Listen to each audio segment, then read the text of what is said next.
All right, welcome back. Here we are in day 3 of the 30-day Photoshop Mastery Challenge. And today we're going to be talking about Bridge and Bridge predominantly. So now we're starting to get into the weeds of things, okay? So the first 2 days was just preliminary stuff. I just want you to get the feel for this. A lot of times people want to jump right into Photoshop. And guess what?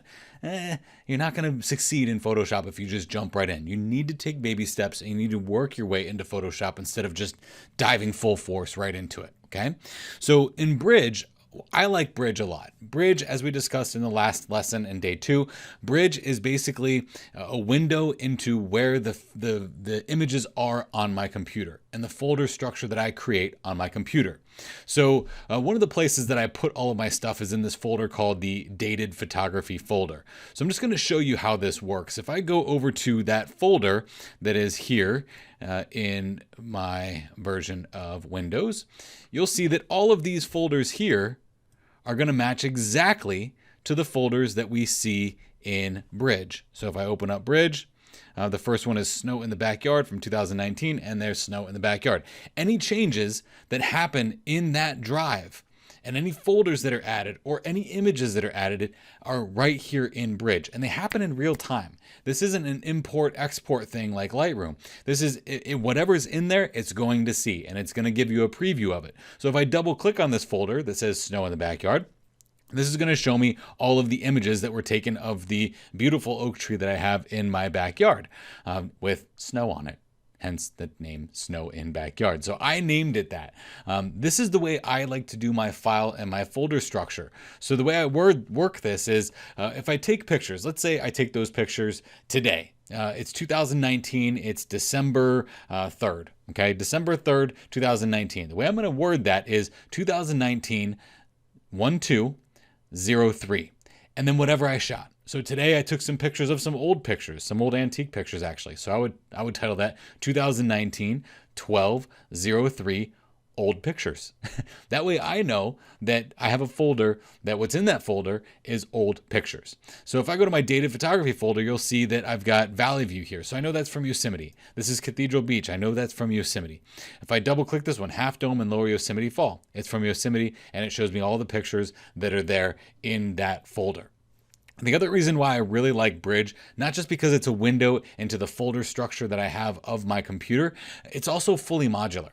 So if we look at this and I click on this and you see over here we have a preview and a publish, I can make the width of this larger and smaller. I'm in the Essentials tab by default. We'll talk about some of the other tabs here in a second, but I can make this larger or smaller so that I can see more of the preview of the image and less of all of the images, and also more of the file properties here. Now, I think by default, they give you a lot of different file properties here, and there's many of them, okay?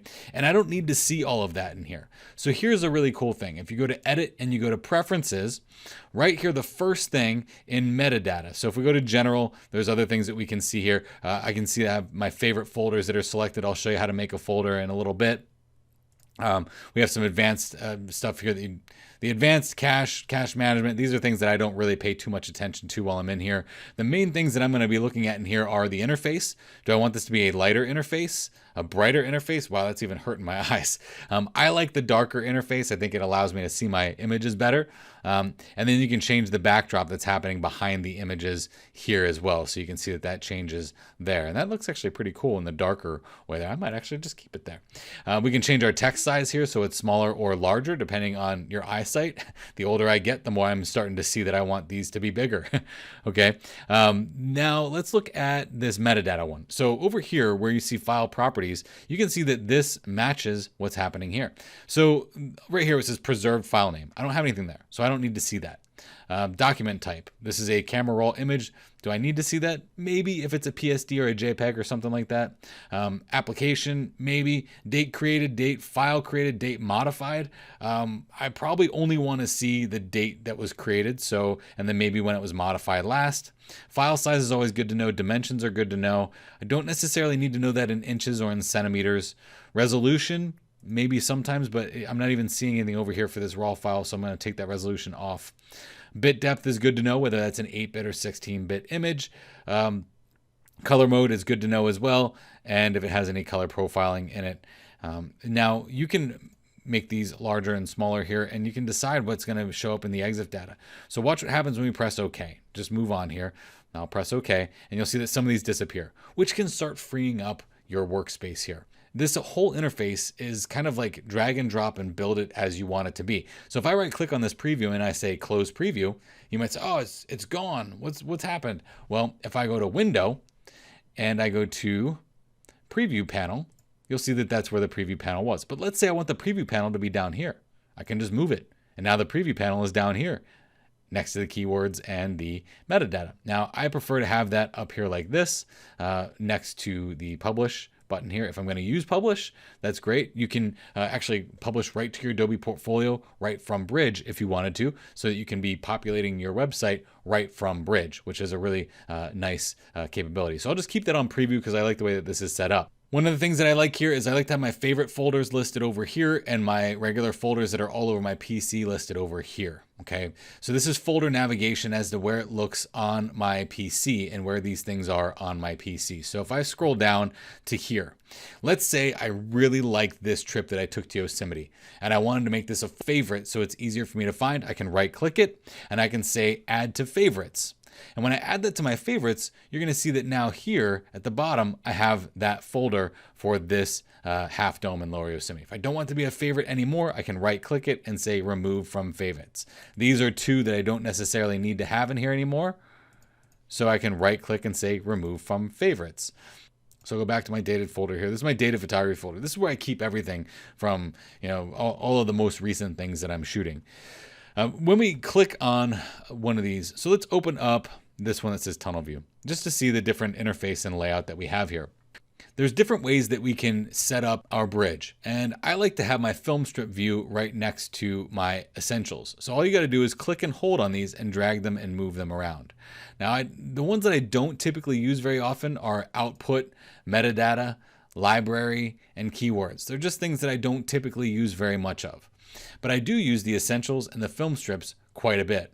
So here's a really cool thing about this is that you can actually keyword things to make it easier to find for the future as well. So if I know that all of these images came from Yosemite, I could keyword them. Right now there's no keywords here, but if I wanted to add a keyword, I could highlight all of them, right click, and I could say file info. And in file info, I could give them keywords. So this was tunnel view. Another keyword I could give it is Yosemite. So it says to separate these by commas, and maybe mountain if I need some reference, or snow, or waterfall, because those are all things that I saw when I was at tunnel view, and then I could press OK. Now this wasn't the only time that I went to tunnel view. So if I go back to my dated photography and I look at another image that says tunnel view, here's bridal veil fall and tunnel view. So if I wanted to keyword these and get them keyworded in a way that matches the other keywords that I've ever used, if I go over to my keyword section here and I click on this image, you're going to see that it doesn't have any keywords associated with it. So now that I already have a couple keywords here, if I press waterfall on this one, and then move on to the next one and come back up here, you'll see that it remembered that that was a waterfall. So I can select all of these and then press waterfall, okay? And then if I look at this one, this was tunnel view. So I could highlight all of these and call all of these tunnel view. And these are from a whole different trip. Okay, so tunnel view, this isn't quite as much snow, so maybe I don't want to tag it that way. Maybe I want to call it waterfall as well because there was a waterfall in those as well. That way, when we go to our essentials view and we want to sort these based off of what was actually a waterfall and what was tunnel view separately, if we click this, it's only going to show us the ones that are keyworded for tunnel view. So if you've got a bunch of keywords of things that you do all the time, like trees, water, sunset, sunrise, different types of beaches, different places that you've gone to, this can be a great way to find those things really quickly and really easily. You just have to remember to keyword these things when you come into Bridge for the first time with that series of photos. Now, when we come over here and we look at folders, these aren't folders that are in Bridge. These are folders that are in my PC, okay? So these folders it's just a way for me to see all of the different places on my computer. So all those different drives that I have, if I open up one of those drives, you can see where all of my documents are and what images might be in those folders. So that's the difference between favorites and folders. Now there's one here called collections, and this is different than a favorite. So when you make a collection, let's say we'll call this we'll make a new collection. Let's call this collection Yosemite. Or let's just say Yosemite Best. Okay. So that's a good way to label these things. So if I go into my dated photography folder, and then I go to Yosemite, let's see one of the folders that I have here from Yosemite. And one of my favorites is an IR photo that I took here. So let's say this is one of my favorite IR photos that I took here. What I can do here is I can add this to this collection. And the way to do that is to just drag it and drop it into this collection. So now if I'm saying that these are all my best photos from Yosemite, I'm driving them to this best, it's not going to move them from where they are on my computer. It's only going to put them into this collection here that's a collection that gathers in Bridge. So this is a Bridge collection. It's a way that you can move all of your best and favorite photos into a folder, and it's kind of a ghost folder. It doesn't exist anywhere on your computer and only exists within Bridge. So it doesn't mess up your file structure, doesn't mess up your folder structure. You can drag images. You can make a collection here that's called My Absolute Favorite Photos. And now, as you are creating your images and you're coming up with the things that you think are the best things that you've ever created, you can make a collection of the things that are ongoing, your favorite go-to images that when someone says, hey, do you have an awesome picture of a waterfall? You say, I do actually. My favorite one is right here. You can pull it up, you can send it off to get printed. And now you don't have to go digging through your computer because when you are going through and editing your images, you're like, oh, this is one of my favorites. I got to add it to this place. And these collections are a great way to have quick access to some of your favorite files.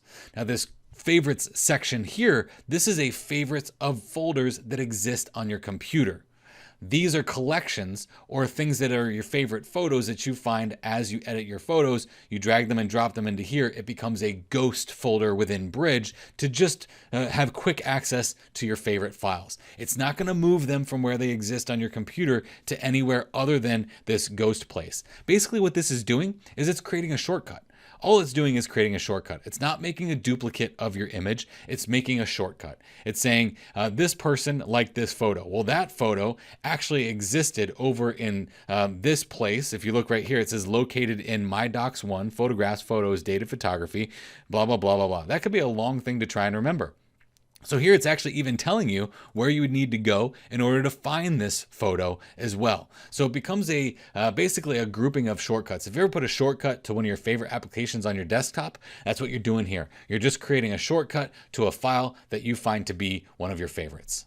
So one thing that I do want to cover here as well is that once you have a view that you like, you see here I changed this from essentials to have film strip over here. I put my keywords all the way to the right. Once you have an interface that you really like and you want to save it, what you can do is come up here to Window and go to Workspace. And I can make a new workspace. So when I say new workspace, I'm going to call this Blake's Bridge Layout 2020. So that I know that this is my 2020 layout that I have for Bridge. Do I want to save the window location as part of the workspace? Sure. Save the sort order as part of the workspace? Sure. So basically when I do that, I get my layout right here up here. So if for any reason my workspace ever changed, I'd just go up to Window, Workspace, and I'd click on this one, and that would be my custom workspace that I've created for Bridge. So now what I'm going to do is I'm going to show you a way that I use Bridge to cull my photographs or sort through my photographs that I want to edit in Adobe Camera Raw when I shoot a bunch of photos. So because this is a great way to see all the images that I ever took at any given location, I can also use it as a way to find out what photos I want to be a 3-star image, a 1-star image, a 5-star image, and so on and so forth.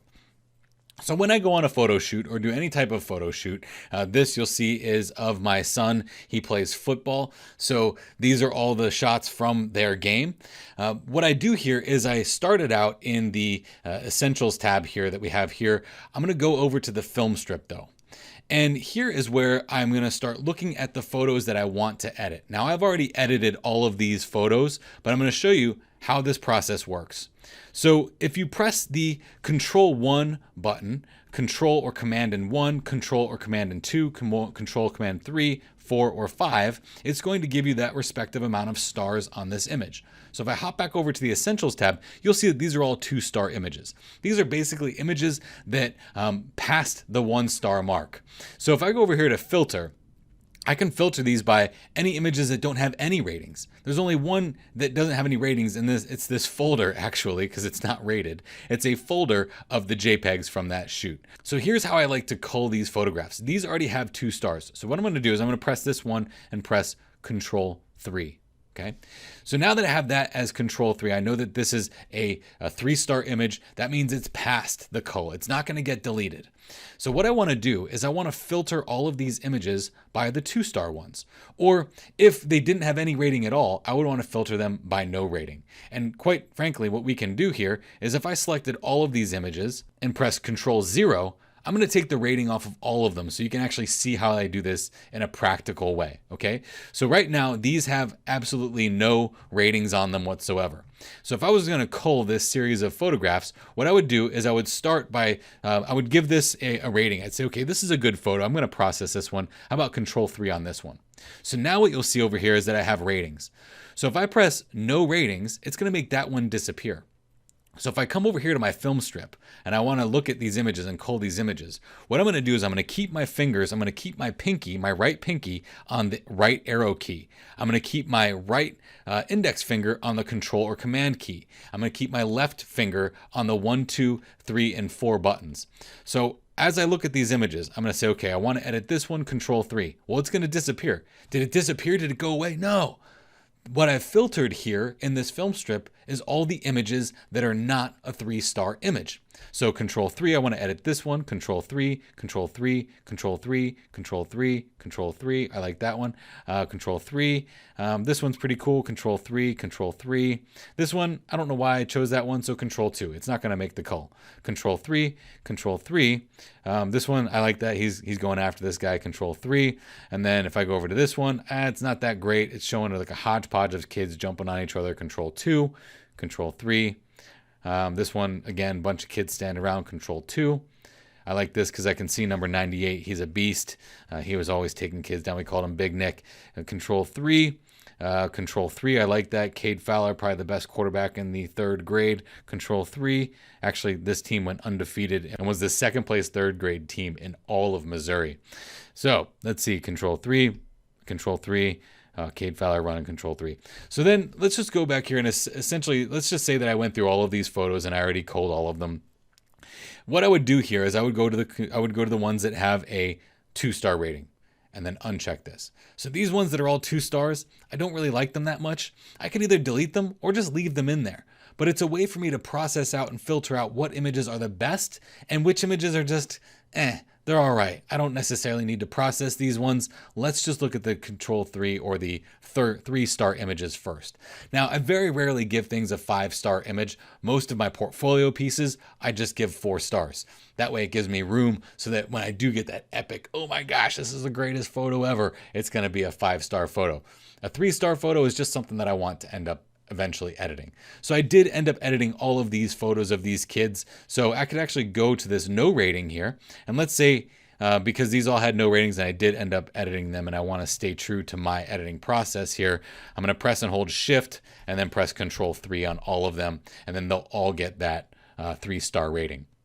It's going to do it rather quickly, but that's the way I cull through my images. And really, there's times when if an image is absolutely horrible, I know I'm not going to cull it, I know I'm not going to process it, I'll Control 1, I'll 1-star it, and then once I'm done with all the ratings, I can click on anything that was a 1-star and just delete it. If I delete it out of a Bridge, it's going to ask me. Let's look at one of these 2-star images that I didn't really think was great. If I click on this image and I delete it, it's going to delete it out of Bridge, but it's also going to delete it out of my computer. So be careful, because this isn't an import-export thing. It's a window to what's happening in my files and my folders in my computer. If I delete something, it's going to leave the computer, not just leave Bridge, it's going to leave the computer.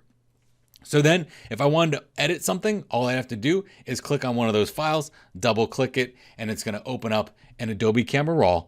So then I'll just press auto on here and oh, look, it's magically good. That's Bridge. What I want you to do for your homework is get acquainted with Bridge.